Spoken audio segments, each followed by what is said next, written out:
Kaixo. Eskerrik asko gonbidatzeagatik.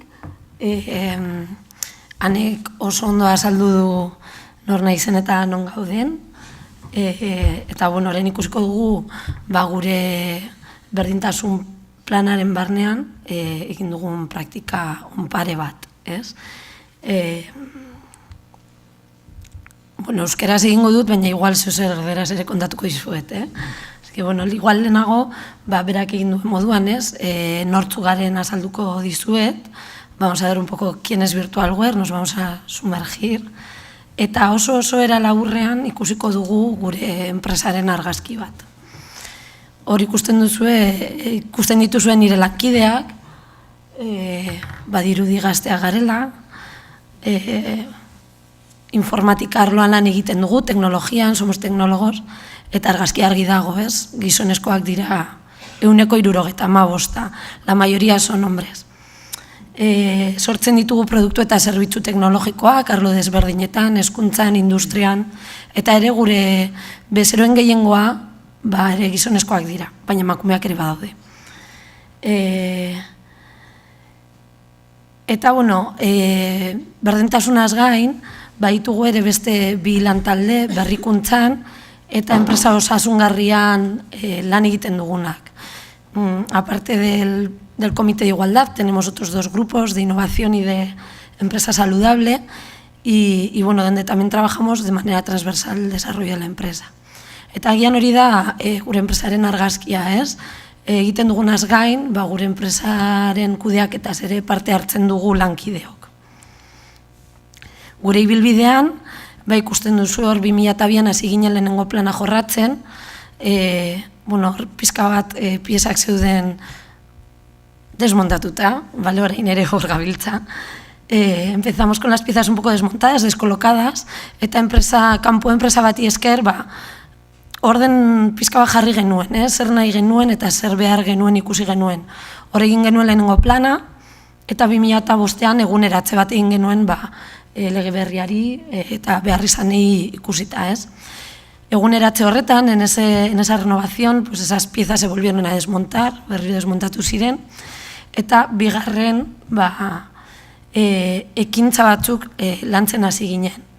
Gaur egun, 2016-2017an gure lehentasuna izan da berdintasuna kulturaren parte izatea. Eta horren barnean ikusi dugu praktika onak edo lan txiki horiek zeregina daukatela, ez?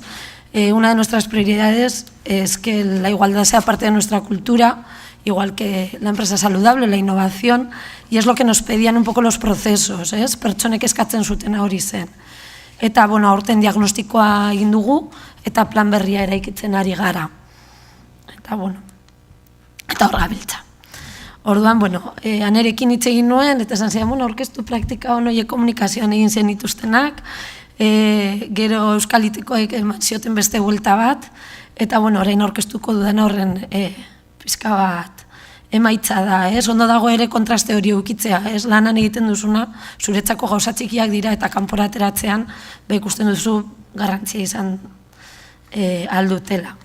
Entonces, las prácticas que os voy a presentar están dentro de la comunicación por la igualdad, berdintasunerako komunikazio barnean daude, agertu ziren pizka batera naturalean, ikusi genuen gutxi ginela emakume gehiago nahi genituela enpresa barnean, eta garrantzitsu zela jendeak ikustea hor bageudela, ez?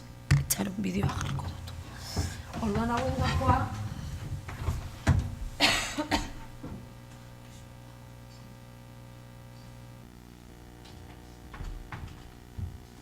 Ez dakit, audioa entzungo den. Soy Remy, soy diseñadora gráfica, trabajo en Virtualware. Soy Leila Armentia, soy directora del área de negocio de formación y educación. Llevo un poco la parte creativa y de contenidos. Repetimos. Una persona muy trabajadora, muy responsable.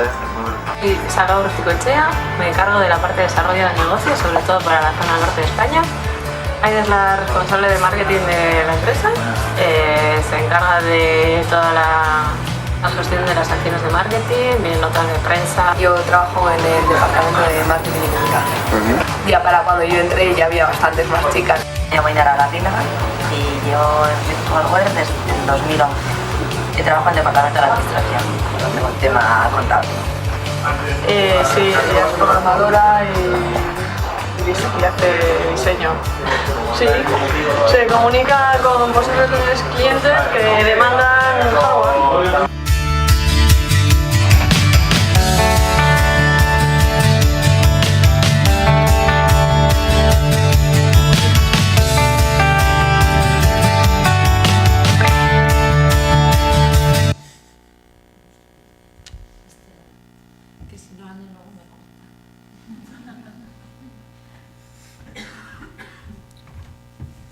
Bueno, hau izan zen egin genuen lehenengo bideoa, eta izan zen pizka bat, hori, ikusteko nortzu ginen, ze emakume gauden eta zer egiten genuen.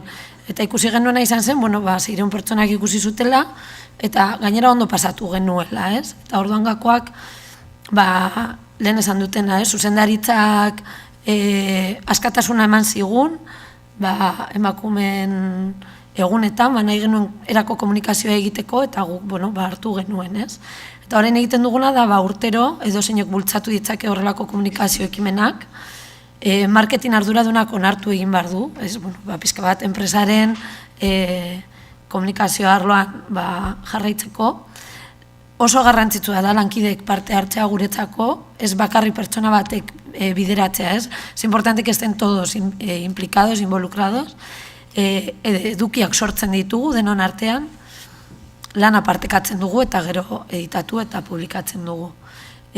Ondoren egin genuena izan zen, kartel hauek batzuk ezagutzen dituzue, eta era berean, hau sortu genuen, emakundek bidali zituen kartelak enpresetara, ikusi genuen gure arloarekin zerikusi handia ez zeukatela, eta norbaitek proposatu zuen kartel horiek gureak egitea. Eta, lan hau oso erraz egiten da, ez? Eta, bakoitzak planteatu zuen bere lema edo bere ideia, ¿no? Cada uno planteó qué es lo que quería que pusiese en ese cartel, lo pusimos y lo publicamos, ¿no? Y hemos tenido un impacto de 1.200 personas en redes, que está bien, y ya ha habido reacciones. Entonces, vemos que tienen como dos partes, ¿no? Un impacto externo, pero sobre todo un impacto interno, ¿no? Lortzen ari garena da, lankide guztiek jakitea, egun hauek zergatik ospatzen diren, edo rebindikatzen diren, zertarako diren, eta, zein emakume, zein gizon, zuzendari edo tekniko, beraik proposatu ahal izatea. Eta hau da, azken egin duguna, dela da Bairoren eguna, ia enpresa guztiak parte hartu zuela. Eta gero ekarri zuet beste praktika super txiki bat, duela 2 aste nik ezagutu nuen, imaginatu, ni berdintasun komitean nago eta ez nekien hau egiten ari zen la enpresa barnean, ez?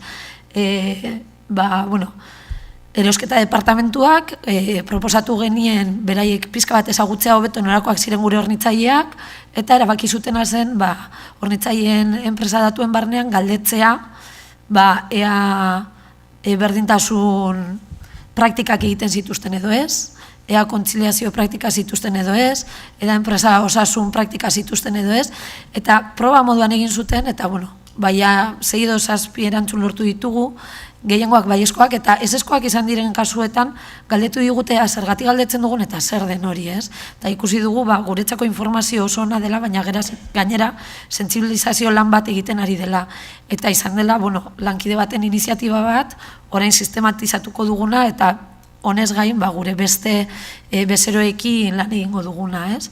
Entonces, esta pequeña práctica que aparece aquí ha sido una iniciativa de una persona de la empresa a la que le lanzamos un reto de conocer mejor a los proveedores, a las empresas proveedoras, y pues decidió que iba a preguntarles si tenían plan de igualdad, qué medidas de igualdad tenían, qué medidas de empresa saludable tenían, y la conocimos hace un par de semanas, ella llevaba un par de meses ya probando y hemos visto que tiene resultados, que son resultados positivos, que encima están sirviendo para sensibilizarnos a las empresas y que ya la estamos sistematizando y la estamos incorporando también a la parte de clientela. Entonces, por eso esa transversalidad, esa parte estratégica de la implicación de la dirección y de implicar al resto de personas. Y listo.